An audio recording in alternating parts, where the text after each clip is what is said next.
Hello everyone, मैं हूँ आकांक्षा from global teachers academy.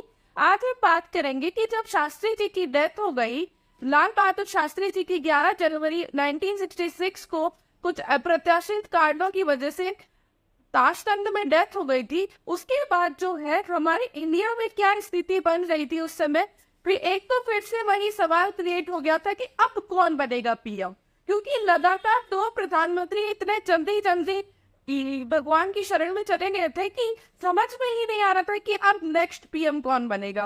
कुछ समय के लिए फिर से गुलजारी लाल जी नंदा को कार्यवाहक पीएम बना दिया गया, लेकिन वो तो कार्यवाहक पीएम थे। सवाल तो अब भी वो ही बना हुआ था कि आखिर नेहरू और शास्त्री जी का उत्तराधिकारी कौन बनेगा। एक तरफ नेहरू जी की शुरू से ही इच्छा थी कि उनकी बेटी उनकी उत्तराधिकारी बने, जिसको शास्त्री जी ने जाहिर भी किया था, लेकिन के कामराज ने इस बात को इतना ज्यादा तवज्जो नहीं दिया और वो चीज ढकी रह गई। अब दूसरी बात आई मोरारजी देसाई की, जिनका नाम शास्त्री जी के सामने भी इग्नोर किया गया था।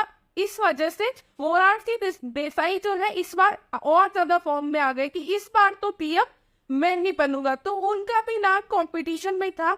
इस तरफ इंदिरा गांधी जी भी सतर्क हो गई कि मुझे पीएम बनना है, और गुलजारी लाल नंदा जी ने बोला कि भाई मैं बार बार कार्यवाहक पीएम बन रहा हूँ, तो इस बार मैं इसी पद पे बने रहना चाहता हूँ, मैं पद छोड़ना नहीं चाहता, मुझे ही पीएम बना दिया जाए। तो बात ये हुई कि जो कांग्रेस थी, कांग्रेस के नेता थे के कामराज, ये कांग्रेस के प्रमुख नेता थे और इनकी जो है कांग्रेस में सबसे ज्यादा रिस्पेक्ट थी। के कामराज वरिष्ठ दल के नेता थे। कांग्रेस में एक वरिष्ठ नेताओं का समूह था, यानी जो एक्सपीरियंस होल्डर नेता थे उनका समूह था, जिसे ओल्ड गार्ड कहते थे और इन्हें सिंडिकेट भी कहते थे। तो जो सिंडिकेट के नेता थे वो चाहते थे कि जो हमारे पीएम है वो के कामराज बने। उसके बाद इधर इंदिरा गांधी सक्रिय हो चुकी थी और उनके एक समर्थन करने वाले सीएम थे उस समय के एमपी के द्वारिका नाथ मिश्र। और द्वारिका नाथ मिश्र ऐसे नेता थे जो किसी के भी नाम की हवा बना सकते थे। यानी उस समय ज्यादा स्टेट तो क्रिएट हुए नहीं थे, सिर्फ 14 स्टेट थे, तो 14 स्टेट में हवा क्रिएट करने के लिए द्वारिका नाथ मिश्र का नाम इंदिरा गांधी को बेस्ट लगा। तो इंदिरा गांधी ने द्वारिका नाथ मिश्र जी को फोन किया और बोला कि आप दिल्ली आ जाओ और मुझे पीएम बनाने में मेरी मदद करो। तो द्वारिका नाथ मिश्र जी भी दिल्ली आ गए। इधर गुलजारी लाल नंदा जी कह रहे थे कि पीएम मैं बन चुका हूँ, कार्यवाहक पीएम मैं हूँ, तो पीएम में ही बने रहना चाहता हूँ। और इस वजह से ये इंदिरा गांधी जी से जो है मुलाकात करने भी गए। कौन? गुलजारी लाल नंदा जी।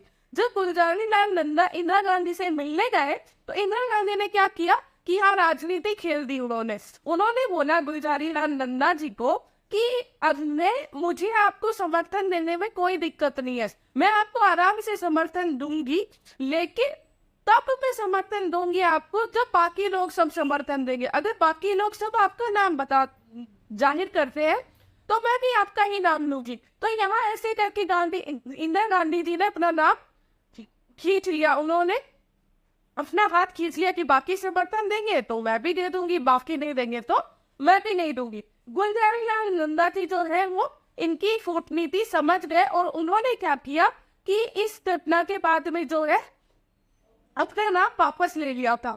उनको लगा कि ये बीच में आके और अपनी इंसल्ट कराने का कोई मतलब नहीं है। और उस समय पे जो 3 दावेदार थे वो थे मोरारजी देसाई, इंदिरा गांधी, गुलजारी लाल नंदा। अब नंदा जी ने तो ले लिया अपना नाम वापस। अब दो ही बचे, देसाई जी और मिस गांधी। परंतु हुआ ऐसा कि कामराज के दिमाग में जो है इंदिरा गांधी जी का नाम दूर तक भी नहीं था। मतलब के कामराज को ऐसा कुछ भी नहीं था कि वो इंदिरा गांधी जी को पीएम बनाए।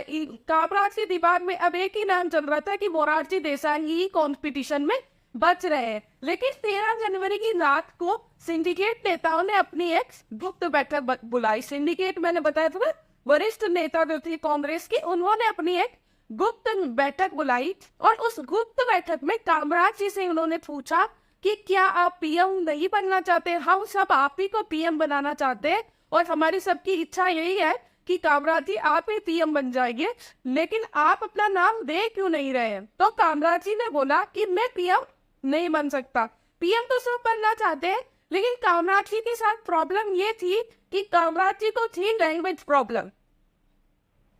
ना ही तो कामराज इंग्लिश ढंग से बोल पाते थे और ना ही कामराज हिंदी ढंग से बोल पाते थे, इनको लैंग्वेज की बड़ी भारी दिक्कत थी। तो दैट्स व्हाई कामराज जी ने पीएम बनने से इनकार कर दिया, क्योंकि देश के पीएम को इंग्लिश और हिंदी तो आनी ही चाहिए और कामराज जी को दोनों ही नहीं आती थी। इसी वजह से कामराज जी जो है पीएम के पद से दूर भाग रहे थे और वो पीएम नहीं बनना चाहते थे। तो ये चीज 13 जनवरी को सिंडिकेट के नेताओं को पता चल गई कि अब ये कामराज तो प्रधानमंत्री नहीं बनेंगे। अब बात है कि फिर प्रधानमंत्री बनेगा तो 14 जनवरी को कांग्रेस वर्किंग कमेटी की बैठक हुई और इस बैठक में ये तय किया गया कि जो भी बनाया जाएगा प्रधानमंत्री, हम 19 जनवरी को उत्तराधिकारी घोषित कर देंगे कि हमें किसे प्रधानमंत्री बनाना है और किसे हमें नहीं बनाना है।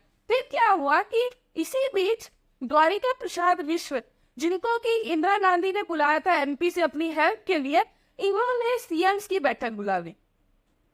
अब ये सीएम की बैठक में द्वारिका प्रसाद मिश्र का, जैसा कि मैंने बताया, उनका बहुत प्रभाव था। तो इन्होंने अपनी बैठक में ये बात रखी कि हम कामराज जी से मिलते हैं और कामराज जी को बोलेंगे कि अगर आप पीएम बनना चाहते हो तो हम आपके साथ है, लेकिन अगर आप पीएम नहीं बनना चाहते हो तो हम इंदिरा गांधी का नाम सामने रखना चाहते हैं। तो ये बात जो हुई थी ये तो इन्होंने गुप्त बैठक में की थी, ये बात तो किसी को पता ही नहीं थी कि कामराज जी ने लैंग्वेज प्रॉब्लम की वजह से मना कर दिया है। इसीलिए इन लोगों ने डिसाइड किया कि कामराज जी से पूछ ही लिया जाए कि भाई वो पीएम बनना चाहते हैं या नहीं चाहते। तो ये चीज डिसाइड हो गई सारे सीएम के बीच में कि कामराज जी बनना चाहते हैं तो हम कामराज जी को सपोर्ट कर देंगे, और अगर कामराज जी नहीं बनना चाहते हैं तो हम इंदिरा गांधी का नाम सामने रखेंगे।